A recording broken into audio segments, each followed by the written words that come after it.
Bonjour à tous, bienvenue au webinaire organisé par Vision du Monde, dédié à notre réponse d'urgence pour l'Ukraine. Voici quelques petits détails techniques avant de commencer. Pour permettre aux personnes absentes aujourd'hui de visionner ce webinaire, notre présentation est enregistrée. C'est pour cela qu'on a coupé vos micros et vos caméras afin de garantir une meilleure qualité d'enregistrement. Mais n'hésitez pas à cliquer sur discussion ou sur converser, cela dépend de votre version de Zoom, en bas de votre écran pour nous faire part de vos questions ou vos remarques. Et on prendra un temps à la fin de cette présentation pour répondre à toutes vos questions. Aujourd'hui, nous sommes 4 pour vous faire cette présentation que nous allons tenter de faire en 45 minutes. Je suis Pauline et j'animerai ce webinaire. Solange est notre co-animatrice et une pro de la technique. Nous avons Nathalie qui est notre experte des situations d'urgence et nous avons le privilège d'avoir également Camille qui est de retour de Roumanie et de Moldavie qui sera là pour témoigner, notre directrice générale. Nous allons aujourd'hui, dans un premier temps, vous expliquer pourquoi et comment Vision du Monde intervient dans les situations d'urgence. Quelle situation considère-t-on comme une urgence? Je vous donnerai quelques derniers éléments de contexte sur la situation actuelle du conflit ukrainien. Puis nous nous concentrerons sur la réponse de Vision du Monde avec nos actions concrètes mises en place. Et enfin, nous aurons donc le témoignage de Camille et nous prendrons un temps de réponse à vos questions. Donc, n'hésitez vraiment pas à vous poser toutes vos interrogations. Je laisse donc la parole à Nathalie qui va vous en dire plus sur notre mobilisation face à l'urgence. Bonjour à tous et à toutes, merci Pauline. Alors, tout d'abord, qu'appelle-t-on une urgence? Donc, l'urgence est une situation de crise qui nécessite une aide humanitaire immédiate pour assurer la survie des personnes qui la subissent. Les actions s'inscrivent généralement sur du court ou du moyen terme, contrairement aux actions de développement qui, elles, s'inscrivent sur du long terme. Les actions d'urgence peuvent être suivies d'actions de post-urgence et de réhabilitation qui participent à la reconstruction de la région ou du pays. Dans les urgences, on a donc par exemple des catastrophes naturelles, des crises chroniques, par exemple des sécheresses répétées ou des crises alimentaires, et des crises politiques, des conflits civils ou situations d'urgence complexes. Pourquoi est-ce que l'on intervient ? Pour rappel, Vision du Monde fait partie du partenariat international de World Vision, composé de bureaux inscrits dans 95 pays. World Vision est connu pour ses programmes de développement à moyen et long terme, comme nos actuels programmes de parrainage, par exemple, mais c'est aussi un réel acteur de la réponse d'urgence. Donc, pourquoi est-ce qu'on intervient? Donc, les actions d'urgence entrent totalement dans le mandat de World Vision et de Vision du Monde, car nous avons pour mission de sauver des vies et de réduire les souffrances humaines, de protéger les moyens de subsistance, c'est-à-dire les activités qui permettent aux personnes de subvenir à leurs besoins vitaux, et de réduire les risques encourus par les communautés. Il faut savoir qu'actuellement, World Vision répond à 67 urgences, comme celle par exemple au Mali, en Afghanistan, en Syrie ou encore au Venezuela. Comment est-ce que l'on intervient maintenant? En tant que spécialiste de l'urgence, World Vision possède des moyens logistiques, humains et financiers pour répondre aux crises. Afin de définir l'intervention, il faut déterminer le niveau d'urgence. Et donc pour cela, il existe 3 catégories d'alerte auxquelles correspondent 3 niveaux d'urgence, allant d'une réponse locale vers une réponse plus globale. World Vision possède des équipes formées spécialement pour les réponses d'urgence. Donc, il y a des salariés à temps plein, plus des personnes formées dans différents pays d'intervention. La majorité des équipes qui travaillent au niveau national sont formées pour l'urgence. De plus, au sein de nos programmes de développement que nous réalisons tout au long de l'année, des activités de préparation et de réduction des risques de catastrophes sont inclus afin d'améliorer la résilience et la préparation des populations. Au niveau des moyens logistiques, maintenant, des éléments matériels comme des kits, des équipements sont déjà prépositionnés dans différents entrepôts dans le monde. World Vision est aussi le premier partenaire du Programme alimentaire mondial. Donc, c'est une organisation intégrante des Nations Unies dont le mandat est d'apporter de la nourriture vitale aux personnes déplacées par les conflits. Donc, par exemple, les actions qui sont réalisées en Afrique dépendent notamment des stocks et des entrepôts qui sont basés à Accra, au Ghana. Au niveau financier, World Vision utilise plusieurs systèmes. Il existe notamment des réserves financières qui sont constituées au fur et à mesure des années, mais il est très souvent créé un fonds d'urgence spécial. Donc, ce fonds d'urgence est alimenté par les collectes réalisées par les différents bureaux de World Vision qui décident d'y participer. C'est notamment le cas pour l'Ukraine. Jusqu'à maintenant, le bureau de Vision du Monde a collecté 193 000 euros et nous remercions toutes les personnes qui ont donné et contribué à cette collecte. Il faut savoir que World Vision intervient via les bureaux existants dans chaque pays ou via des partenaires locaux, c'est-à-dire des ONG ou des associations locales également présentes dans le pays, et donc avec une forte connaissance des besoins de la population et une très grande connaissance du fonctionnement local. Pour ce qui est de l'Ukraine, nous intervenons directement en Roumanie et en Moldavie via les bureaux de World Vision. Et l'intervention en Ukraine se faisait depuis la fin du mois dernier via des partenaires locaux. Actuellement, un bureau de World Vision est en cours de création pour mieux répondre à la crise. Il est important aussi de mentionner que toutes nos actions se font dans le respect du principe humanitaire ne pas nuire, c'est-à-dire que toutes les interventions se font en accord avec les populations et autorités locales, par exemple en intégrant pleinement aux bénéficiaires les populations d'accueil. Donc nous essayons de minimiser les effets indésirables que pourrait créer l'aide fournie. Merci beaucoup, Nathalie. Je vais maintenant faire un petit aperçu de la situation actuelle. Fin avril, c'était plus de 7,7 millions d'Ukrainiens qui étaient déplacés à travers le pays, soit presque 20% de la population ukrainienne. Mais en plus de cela, selon l'UNICEF, il y avait environ 5,3 millions de réfugiés qui avaient fui le pays. C'est donc en totalité quasiment 13 millions d'Ukrainiens qui ont quitté leur domicile. On compte aussi malheureusement de nombreuses victimes et blessés civils. Et une grande partie de la population a fui très rapidement en traversant la frontière et en ne s'arrêtant pas, continuant leur chemin vers des pays européens voisins pour retrouver soit de la famille, soit des amis qu'ils avaient. Mais une autre partie, plus importante, n'ont nulle part où aller, ne savent pas combien de temps ils vont devoir fuir et surtout veulent retourner chez eux au plus vite. Aujourd'hui, des Ukrainiens font même le trajet inverse pour retourner dans leur pays. Par exemple, dans la ville de Kiev, près de 2 tiers des habitants sont déjà revenus selon le maire. Les dégâts matériels sont conséquents, de nombreuses villes sont en ruine, des routes et des infrastructures sont impraticables, comme des ponts, des gares, des aéroports. Et il y a beaucoup de coupures d'eau, d'électricité qui impactent le quotidien de la population ukrainienne. C'est donc une population aussi qui est en détresse, car très souvent les familles sont séparées. Elles ont fui dans l'urgence ou vivent au rythme des sirènes ou des stress liés au bombardement. Au-delà de certaines blessures physiques, ce conflit impacte psychologiquement la population et cause de nombreux traumatismes. Donc, c'est tout un peuple qui vit aujourd'hui dans l'insécurité et dans la peur depuis maintenant 2 mois. Et contrairement à une catastrophe naturelle, cette urgence n'a pas de date de fin. Donc, c'est très dur pour les Ukrainiens de se projeter, d'essayer de penser à l'avenir, car on ne sait pas jusqu'à où et quand ira le conflit. Notre réponse initiale a été d'apporter une aide alimentaire aux points frontaliers. Nous étions là dès le premier jour. Et ensuite, Vision du Monde, à travers le réseau World Vision, s'est ensuite organisé avec notamment les bureaux et partenaires locaux pour mettre en place un plan sur 90 jours, qui a débuté en mars. Nous adaptons notre réponse également aux pays dans lesquels nous agissons, selon notre niveau d'expertise du terrain, notre présence locale, les partenariats déjà mis en place ou qui sont mis en place actuellement. Et nous nous préparons aussi à accueillir de façon massive d'autres réfugiés si le besoin venait à se faire, si le conflit, par exemple, venait à perdurer ou même à s'intensifier. Donc, notre plan d'action s'est concentré sur 4 pays, forcément l'Ukraine et les pays frontaliers qui sont la Moldavie, la Roumanie et la Géorgie. World Vision International a mis en place une réponse, donc, comme je vous l'ai dit, à travers un plan de 90 jours et en se fixant 3 domaines d'intervention prioritaires. Le premier, c'est répondre aux besoins de base et immédiats des réfugiés. Le deuxième, c'est d'apporter un environnement protecteur et sécurisant aux familles réfugiées. Et enfin, c'est leur faciliter l'accès à certains services, comme on va le voir par la suite. Donc, dans un premier temps, le premier objectif de notre réponse était d'offrir et est d'offrir des biens en nature ou une aide financière pour répondre aux besoins immédiats des réfugiés.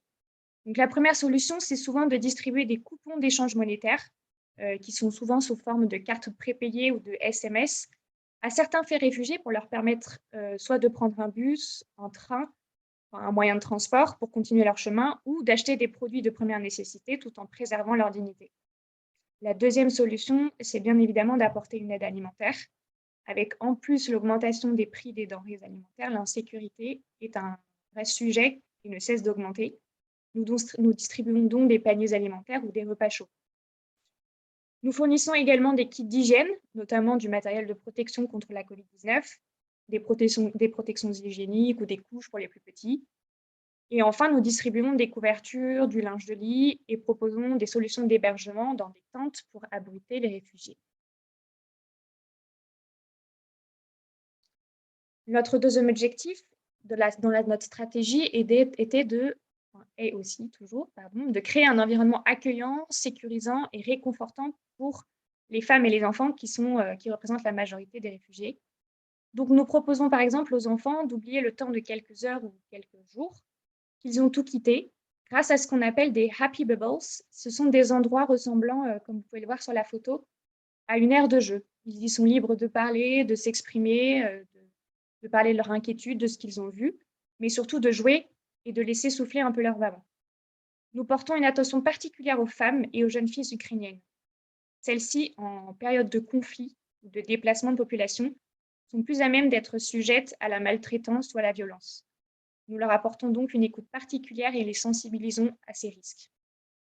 Enfin, nous proposons un soutien psychologique aussi bien aux enfants comme aux adultes, avec des temps d'écoute et de parole pour apporter un peu de réconfort à ces personnes éprouvées.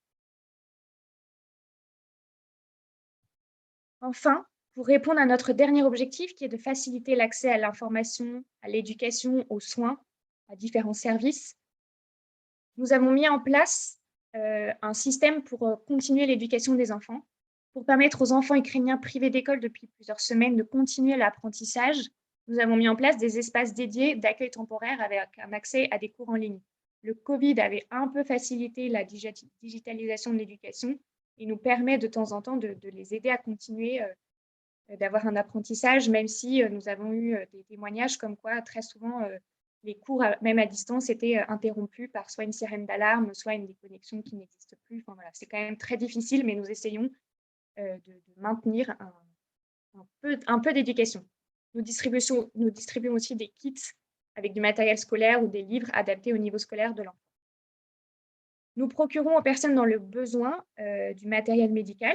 Nous les aidons à accéder aux soins médicaux grâce notamment à des partenariats en direct avec certains centres médicaux dans les endroits où nous intervenons, ou avec, par exemple, là, comme vous pouvez voir sur les photos, les pompiers locaux pour faire le transfert et le transport jusqu'à des soins.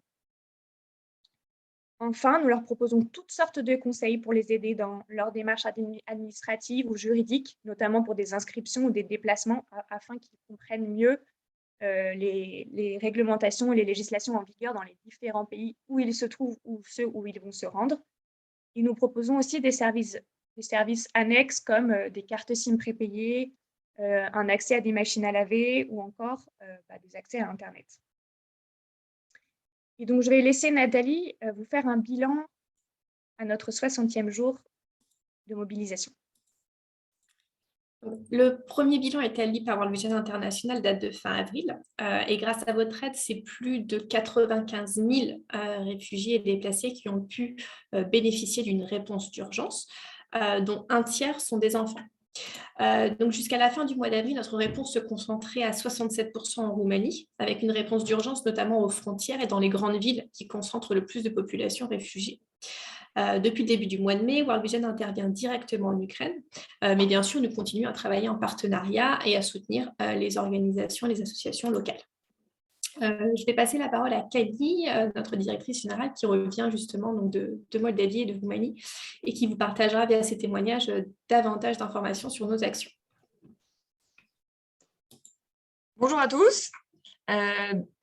Donc Camille, je suis la directrice de l'association et j'ai eu la chance de pouvoir rendre visite à nos équipes sur place en Roumanie, en Moldavie, d'aller à la rencontre des familles, de nos partenaires, pour à la fois encourager, soutenir, voir comment nous, Vision du Monde, on pouvait continuer à aider et aussi pour venir Ensuite, témoigner avec vous de tout ce qui se passe sur le terrain, grâce à cette visite qui a apporté pas mal de nuances à ce que l'on sait.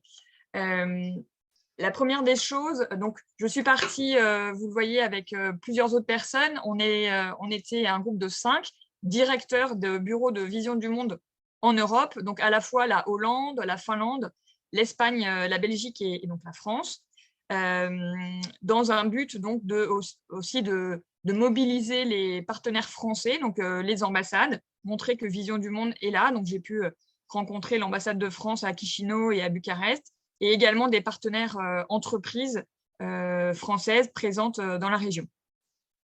Donc la première des choses, oui, pour vous dire, donc, mon voyage, donc, à la fois en Roumanie, où l'association est présente depuis 30 ans, les besoins pour l'aide à l'enfance sont énormes, à la fois en termes d'éducation, de protection de l'enfance. Donc l'association est présente depuis très longtemps là-bas et a pu tout de suite se mobiliser. Donc j'ai pu à la fois visiter nos actions d'urgence, mais aussi voir comment on continue malgré tout donc, nos actions de long terme pour les enfants roumains et comment tout ça peut se combiner, je dirais, avec notre réponse d'urgence. Et je suis également allée après donc, en Moldavie, à un moment où on était quelques jours avant les fêtes, enfin la célébration de la fin de la Deuxième Guerre mondiale, qui a lieu donc, en Russie, notamment le 9 mai, c'est la fin de la Grande Guerre patriotique. Donc il y avait une certaine tension sur ce qui pouvait se passer ce jour-là, une restriction aussi de l'entrée. On n'était pas sûr de pouvoir entrer dans le pays, qui est, vous le savez, donc juste au sud de l'Ukraine, qui est vraiment tout près d'Odessa, qui a eu des bombardements il y a 3 semaines, si je ne me trompe pas. Et il y a également la Transnistrie, qui est donc un territoire qui a déclaré son autonomie début des années 90 et qui a sur son territoire des troupes russes. Donc c'est une zone qui est un petit peu géopolitiquement sous le feu des projecteurs. On en parle pas mal dans les médias. Vision du Monde est là-bas. Pourquoi ? Parce que c'est un pays qui a aussi reçu un grand nombre de personnes qui ont soit transité par le pays pour après aller vers d'autres pays, notamment Roumanie, et qui potentiellement, si la guerre se poursuit, s'intensifie, sera aussi une zone qui recevra sans doute en première ligne en fait, les flux de population. Donc c'est un pays qui est très important à soutenir. C'est un pays qui est agricole assez pauvre déjà, et qui a déjà beaucoup de fragilité. Et les Nations Unies estiment que d'ici la fin de l'année, plus de 50% des foyers moldaves seront sous le seuil de pauvreté. Voilà, donc on a pu passer du temps à la fois donc, à Chisinau même, où il y a un grand nombre de familles réfugiées, mais on a été également à la frontière, donc tout au sud. On était à 1h30, je pense, de voiture d'Odessa, donc à ce gros poste frontalier par lequel passe la majorité des personnes qui arrivent d'Ukraine, et puis également celles qui repartent vers l'Ukraine. Et il y en a un certain nombre, le disait tout à l'heure Pauline. Donc je vous commence d'écouter ce que la responsable de notre réponse d'urgence en Moldavie. Un point que je voudrais partager avec vous, c'est un point commun à toutes les visites terrain que l'on peut faire, c'est j'ai vraiment constaté une fois encore l'engagement, l'humilité, le professionnalisme de nos équipes. J'ai été quand même assez scotchée.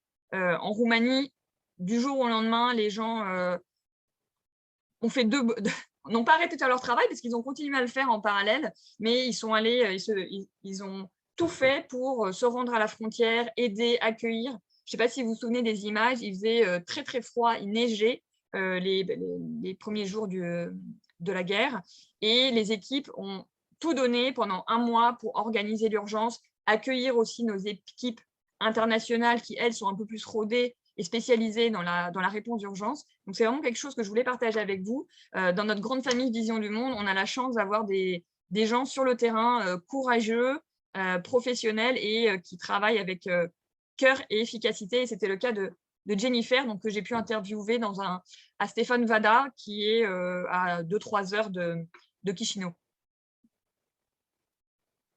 So what's really beautiful about Moldova is that there's this incredible spirit of hospitality and generosity of the people, and they all really came together to welcome refugees, to provide them with hot meals and shelter, and to make sure that they had a safe place to run to when they were fleeing from Ukraine. And there are quite a number of these local organizations who have really made a difference with volunteers, with very few resources, but they've had a big impact. And what World Vision has chosen to do is to partner with them. They bring to the table this incredible knowledge of the local context. They have this great network of volunteers and staff members, and they really understand what the needs on the ground are. And what we're able to bring to the table is resources that we have been able to collect from donors around the world, as well as technical expertise to be able to have them implement programs that are relevant to the needs of refugees on the ground. So Ouais. Donc voilà, ce témoignage de Jennifer. Je vais revenir un instant sur... donc on a commencé par la Roumanie pendant notre voyage. Donc là, ce sont quelques photos de Bucarest, où une résidence universitaire a pu être mise à disposition pour une centaine 200 personnes, donc essentiellement des femmes avec leurs enfants, quelques personnes âgées aussi, hommes et femmes qui ont pu partir. Les personnes sont à l'abri, globalement, je dirais, en Moldavie et en Roumanie. Les gens sont à l'abri. Aujourd'hui, les températures sont remontées. On fait quand même face à des difficultés de promiscuité, de promiscuité et de difficultés à vivre ensemble, puisque un peu partout à la fois Ukraine, Roumanie, Moldavie, ce sont des espaces qui au début n'étaient pas du tout faits pour accueillir autant de personnes, qui ont été transformés. Donc il a fallu les adapter, et notamment, vous voyez, à Bucarest, pour les enfants, il n'y a rien, quoi. C'est un petit peu vert, mais il y a la résidence universitaire, la rue, donc c'est pas des conditions optimum. Il y a beaucoup de personnes qui ont été accueillies aussi en Moldavie directement dans les foyers et qui ont été très généreux. C'était des gens, je crois que c'est la même chose aussi en Pologne, enfin dans pas mal de pays, en France aussi, où les gens ont été très généreux en ouvrant leur propre maison. Vous le voyez sur la photo, je suis à côté d'une jeune femme en blanc, c'est Yulia. Alors il se trouve que j'ai appris le russe à l'école, donc j'ai pu parler directement aux familles, aux femmes, aux enfants, ce qui était bien, puisque ça faisait une communication très directe. Et vous voyez, Yulia, elle était avec son petit garçon, Bogdan, 2 ans, l'âge de mes enfants, son mari au front, sa cousine, restait en Ukraine, puisqu'elle n'avait pas pris les bons papiers pour partir. Donc, c'est une jeune femme qui était très inquiète du futur. Et ce qu'elle m'a partagé, c'est que sans doute la plus grande des difficultés pour elle, c'était de savoir quelle était la bonne décision à prendre pour elle et sa famille. Voilà, donc c'est vraiment un des points qui est revenu de façon récurrente. Que faire? Où aller? Est-ce qu'on reste là? Est-ce qu'on va plus loin? Est-ce que je cherche un travail? Et le tout, bien sûr, dans l'angoisse de savoir comment se porte son mari, sa famille et ses amis qui sont restés en Ukraine. Donc en Roumanie, Vision du Monde, qui était déjà présent, a pu très rapidement en fait, avoir une action d'envergure en permettant de transformer le centre des expositions de Bucarest en centre d'accueil de jour pour les réfugiés. Donc c'est un centre qui est ouvert en 2 jours, comme je viens de le dire, et qui permet aux femmes de venir à la fois se fournir en biens de première nécessité, donc alimentaire, bien sûr, de l'eau. Il y a un vrai sujet autour de l'eau. On a mis en place une cafétéria où on peut avoir un repas chaud, une zone où elles peuvent venir aussi chercher des vêtements. J'ai pu échanger avec les volontaires roumains qui étaient là, et c'était aussi très intéressant et très poignant de voir comment aussi les Roumains essayaient de prendre en compte la dignité des personnes, de mettre en place tous ces vêtements de la façon la plus respectueuse possible. Même il y en a une qui me disait d'avoir une bonne shopping expérience pour ces mamans, c'est-à-dire que les vêtements soient propres, classés, etc., et que ce ne soit pas la foire d'empoigne ou des stocks de vêtements partout. Donc c'était rangé, c'était propre, Voilà, c'était aussi assez impressionnant parce que j'ai même posé la question, est-ce qu'il y a besoin d'autant, est-ce qu'il n'y a pas trop? Et on m'a dit, non, il y a vraiment des gens qui sont venus soit avec un petit sac, soit des gens qui sont partis sans rien du tout. Et vous le voyez sur la photo, on a aussi pu mettre à disposition donc des couches, des serviettes hygiéniques, enfin, tout ce qui est nécessaire pour la vie et que les gens ne peuvent pas se payer. On le voyait sur la première photo tout à l'heure, on a aussi mis en place toute une zone avec des lits de camp et des couvertures. Et donc ça, c'est plutôt de la gestion, on va dire, du risque en préventif. C'est si jamais, on le disait, la guerre venait à s'intensifier ou à se déplacer, la Roumanie serait aussi en première ligne. Et donc, du coup, ces installations sont là au cas où. Sachant qu'il y a 15 jours, 3 semaines, il y avait pas mal de tensions, encore une fois, autour des annonces potentielles sur le 9 mai. Donc, c'est aussi donc, vous le voyez aussi, je suis devant un container qui est un projet qui a pu être mis en place, très intéressant, je trouve, qui a pu être mis en place en collaboration avec Geeks sans frontières, que je ne connaissais pas, mais ça existe. Et on a pu donc mettre en place cette espèce d'internet café qui permet donc aux personnes de venir se connecter, recharger leur téléphone. Je crois qu'on peut recharger plus de 200 téléphones en même temps. Et permettre aux gens de régler leurs problèmes administratifs, familiaux, organiser leur vie. Voilà, ça fait partie des choses qui sont importantes et c'est du coup un hub qui est mobile, donc qui peut être réutilisé et mis dans d'autres points le jour où ce centre est transformé.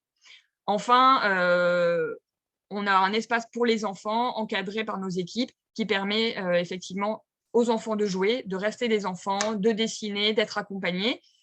Et en permettant aussi aux mamans de souffler un peu en les laissant sous la surveillance d'adultes. Donc, c'est ce centre de jour qui a pu être mis en place grâce à votre générosité. Donc, merci beaucoup.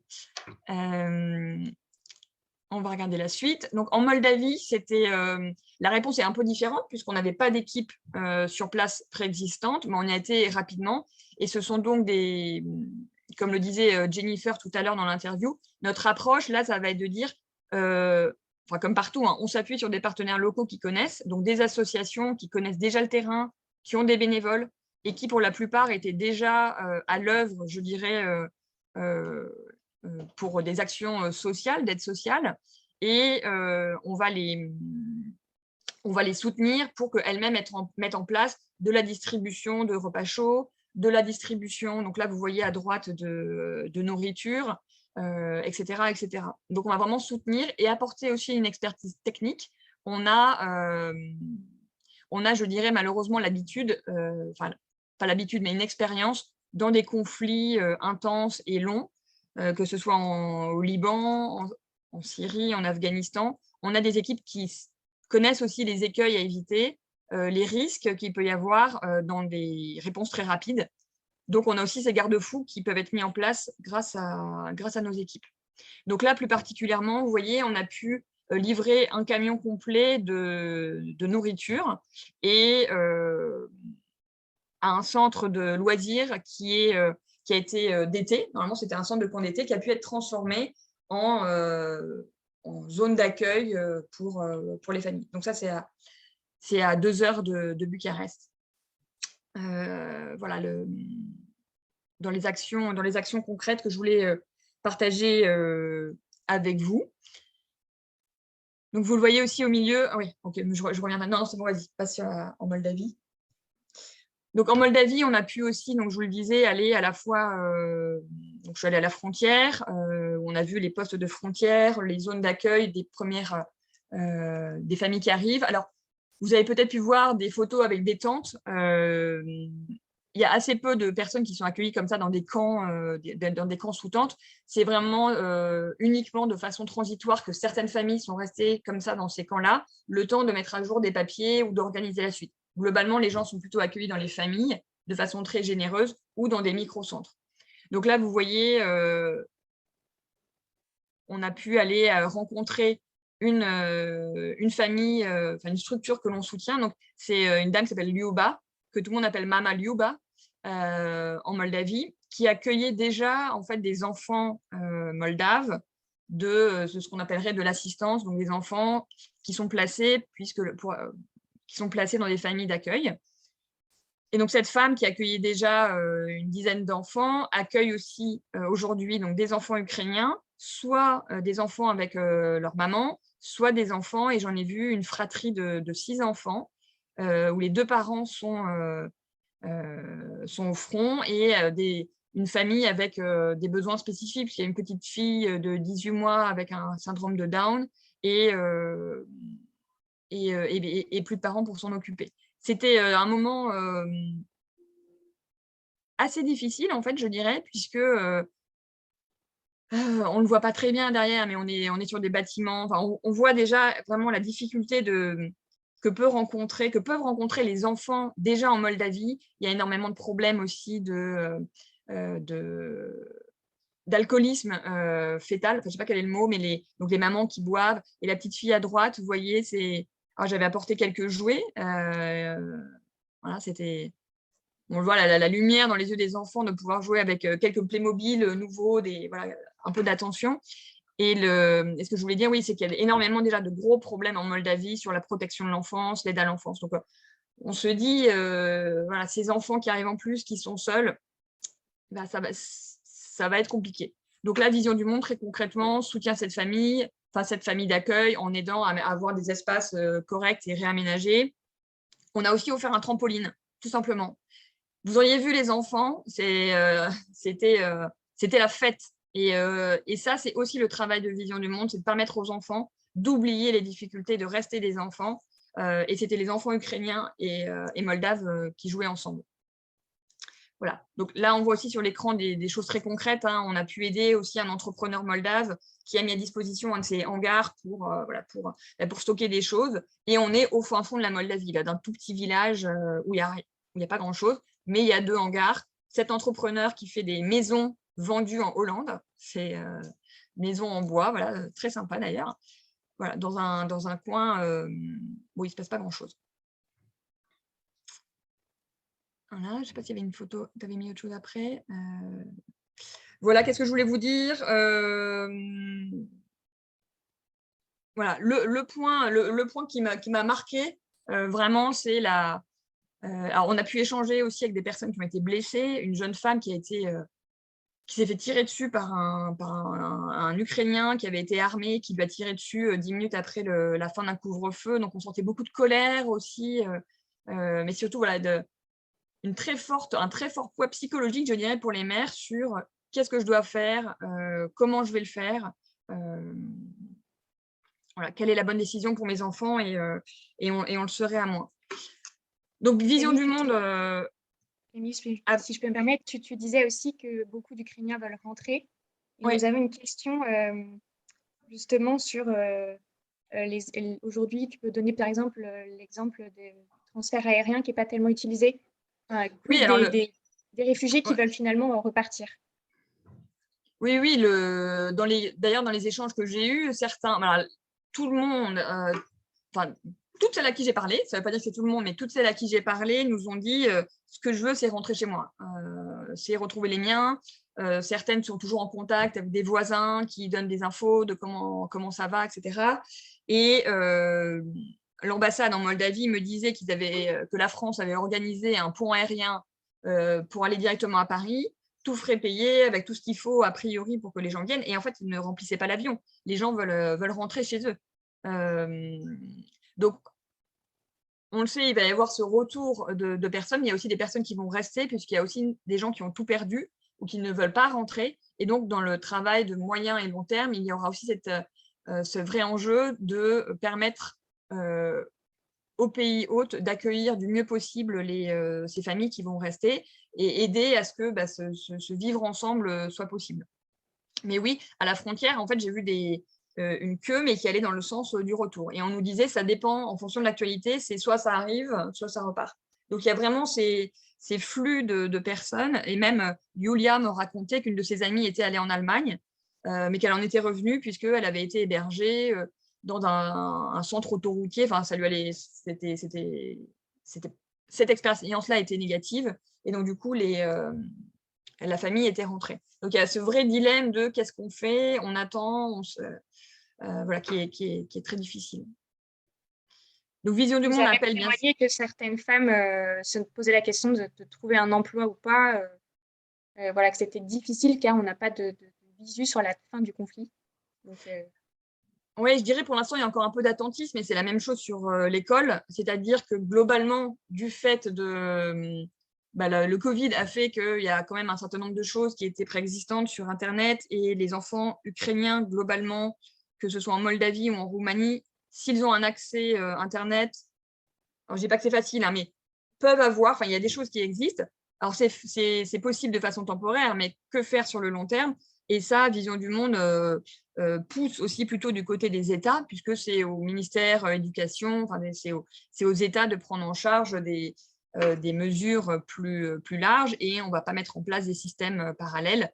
Je parlais tout à l'heure avec Orange en Roumanie, on disait, voilà, on ne va pas dupliquer des choses, il faut coordonner pour être efficace et faire en sorte que chaque besoin soit rempli.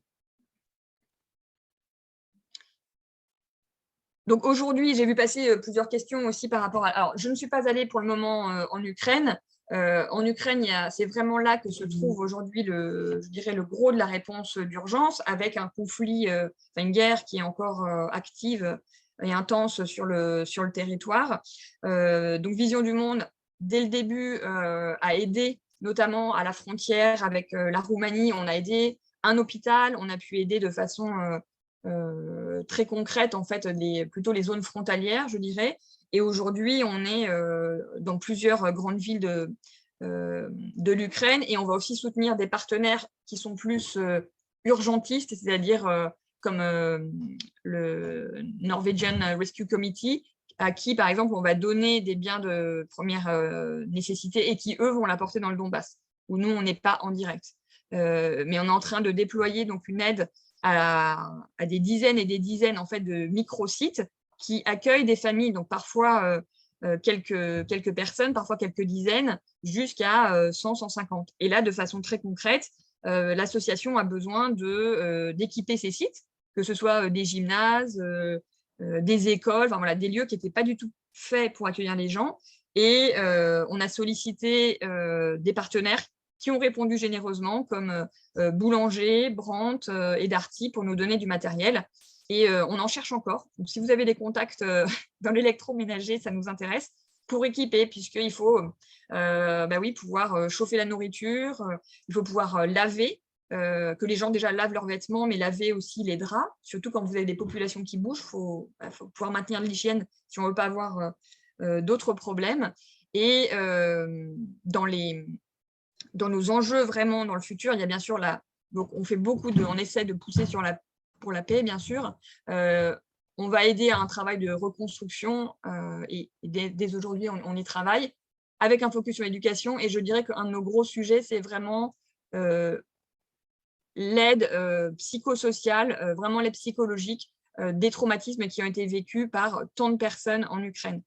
Qu'elles aient vu la guerre, qu'elles aient été stressées par la guerre, la perte soit d'un espace, la perte de sa maison, la perte de personnes, la perte des animaux domestiques, toutes ces pertes-là, la perte alors pas du pays, mais bon, on ne sait pas comment on va finir la guerre, mais vous voyez, donc toutes ces choses-là qui sont extrêmement choquantes, on va dire, et qui ont un impact invisible, mais de long terme. Et on le sait aussi, pour que les enfants aillent bien, il faut que les parents aillent bien. Donc Vision du Monde va vraiment aussi mettre l'accent sur les mamans, sur les mères, pour que les mamans soient sécurisées. Et quand les mamans sont sécurisées, les enfants le sont aussi. Et un deuxième gros sujet de préoccupation, c'est la protection face à toute forme de violence. C'est-à-dire qu'on le sait, dans ce genre de situation, des prédateurs sont là, c'est là où il y a de la violence, de l'abus sur les personnes plus vulnérables. Et là, toute la difficulté est de réussir donc bien sûr à la prévenir. Donc, on fait des formations à travers des partenaires aussi sur les comportements à risque, les bonnes pratiques à prendre. Et en Moldavie, quand on posait la question aux autorités sur ce sujet, on nous disait « Ah ben non, il n'y a pas de cas. C'est pas possible. » il y a des cas. Donc, ça veut dire qu'il faut faire remonter, ça veut dire qu'il faut mettre en place des mécanismes de remontée, prévenir et éviter au maximum qu'aucune personne, qu'aucun enfant, qu'aucune femme ne soit victime. On le sait, avec 12 millions de personnes déplacées, c'est un risque qui est là. Donc ça fait vraiment partie aussi du travail de Vision du Monde, qui ne s'arrête pas donc à aujourd'hui. On fait déjà beaucoup de choses, mais on va s'inscrire plutôt sur le long terme, bien sûr, puisqu'on sait que les conséquences ne s'arrêtent pas aujourd'hui et on a encore aujourd'hui des besoins à couvrir à la fois très concrets, je vous disais, de soutien de nourriture, aide psychosociale, etc. Et ça continuera dans les semaines et les mois à venir. Voilà. Donc, je parle beaucoup, mais est-ce que vous avez… Non, merci Camille. Il y avait une question aussi sur est-ce qu'on aide indirectement ou directement la Pologne? Alors, nos équipes étaient en Pologne. On était plutôt dans un travail de coordination. Oui, on a aidé, mais en fait, je dirais je n'ai pas l'info toute récente, mais de mémoire, il y avait déjà pas mal d'associations et je crois qu'on est plutôt concentré maintenant sur la réponse en Ukraine. Mais on était en Pologne, oui. Nos équipes étaient là-bas. On était présents aussi dans la coordination. Je n'ai pas le chiffre exact, mais je pense qu'on a aidé aussi à l'accueil, coordination avec le HCR, etc., dans ce pays qui a reçu effectivement aussi énormément de réfugiés. Oui, tout à fait, Camille. Et là, du coup, les actions sont davantage centrées sur Roumanie, Ukraine et Moldavie. On a eu aussi quelques actions en Géorgie, parce qu'on était déjà en Géorgie et en Arménie, où au moment du début du conflit, se trouvaient des Ukrainiens. Donc, on a pu aider aussi, où sont venus très rapidement des Ukrainiens. Donc, on a aidé aussi à ce moment-là directement en Géorgie. On a une autre question, c'est quid des Ukrainiens qui arrivent en France? Est-ce que Vision du Monde participe à l'accueil? Alors, Vision du Monde, alors nous, notre spécialité n'est pas franco-française. Alors, on est, oui, je dirais plutôt en relais, c'est-à-dire en relais d'information.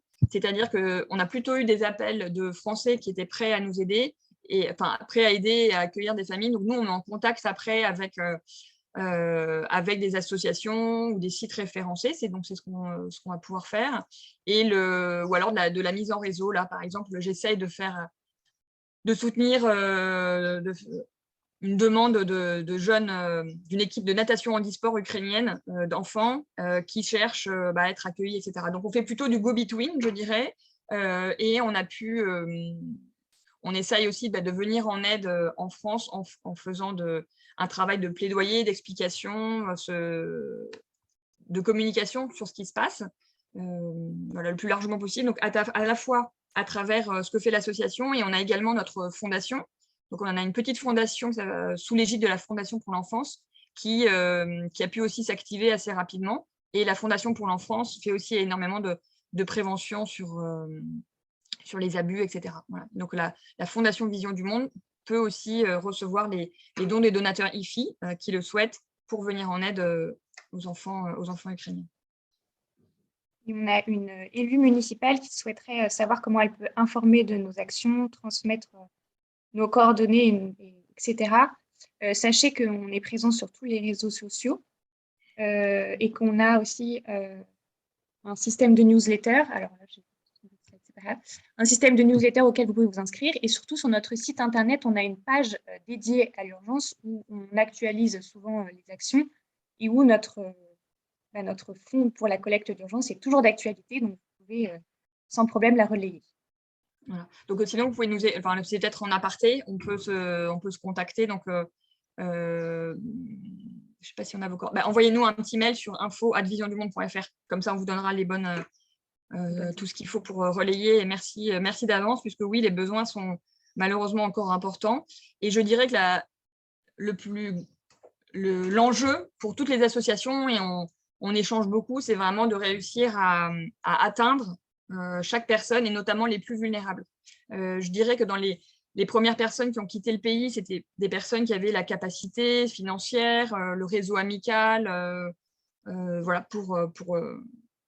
pour bouger, je dirais. Et aujourd'hui, on est on le voit dans les personnes que l'on aide, on est sur des personnes qui vont être plus vulnérables, plus fragiles, peut-être aussi moins à l'aise avec les moyens digitaux, etc. Donc, pour notre travail, c'est aussi bien d'identifier toutes ces personnes et de laisser ces personnes quelque part perdues au milieu, surtout avec tous les risques que j'ai évoqués de manipulation, tous les risques qui sont liés quand vous êtes faible dans un pays étranger, sans ressources, etc. Donc, c'est vraiment ça notre attention, en Ukraine notamment, de dire comment on réussit à bien identifier tout le monde. Et pour ça, on essaye vraiment de s'appuyer aussi sur des acteurs locaux qui connaissent déjà bien la région, qui connaissent les associations et qui vont pouvoir être en fait autant de relais qui vont remonter de l'info. Donc, on essaie vraiment d'être dans ces dynamiques partenariales très concrètes pour être efficace. Merci Camille. Nous arrivons à la fin de notre présentation. Sachez que si nous n'avons pas répondu à toutes les questions, vous allez recevoir un email très prochainement avec ce webinaire en replay et les réponses à vos questions. Et bien sûr, nous sommes également à votre écoute, comme je vous l'ai dit, sur notre adresse email ou sur notre téléphone. Vous trouvez toutes nos informations sur notre site. Et avant de nous quitter, vous allez recevoir à la fin de ce webinaire un petit questionnaire, donc n'hésitez pas à y participer. Cela permet toujours à nos équipes de s'améliorer. Et merci beaucoup pour votre présence. Ouais. Pauline, je voudrais juste rajouter un dernier mot sur la suite. Donc, Vision du Monde était en Roumanie et restera en Roumanie. Idem en Moldavie et en Ukraine, bien sûr. Mais il faut aussi avoir ce qui nous inquiète énormément aussi, c'est toutes les conséquences de ce conflit sur le reste du monde et sur les plus vulnérables.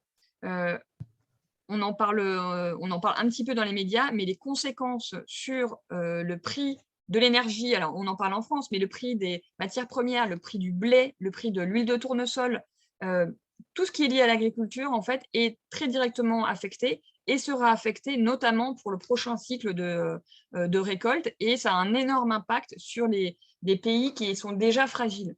Donc aujourd'hui, Vision du Monde et les ONG, globalement, nous sommes très inquiets sur des conséquences qui arrivent dès aujourd'hui sur des pays déjà fragiles et sur la question de la faim dans le monde. Que ce soit en Afrique de l'Est ou de l'Ouest, aujourd'hui, on parle de millions de personnes qui sont en risque d'être en famine. On a une alerte de catégorie 3 sur cette question. Voilà. Donc, il y a bien sûr le conflit, les enfants en Ukraine très directement, et par ricochet, malheureusement, c'est comme un caillou qu'on jette dans la mer. Il y a cet énorme trou au milieu et tous ces effets en fait, qui rayonnent en fait, de façon très intense. Donc, voilà, il y a aussi cet élément-là à prendre en compte, les effets indirects du conflit. Voilà. Donc, merci. Je voulais vous dire un grand merci, surtout finir là-dessus, mais vous dire à tous un grand merci d'être venus échanger avec nous aujourd'hui, puis pour vos dons, tous vos dons, et n'hésitez pas à parler de l'association parce on a besoin de tout le monde pour continuer à faire ce travail pour les enfants. Voilà, merci beaucoup. Merci. Merci.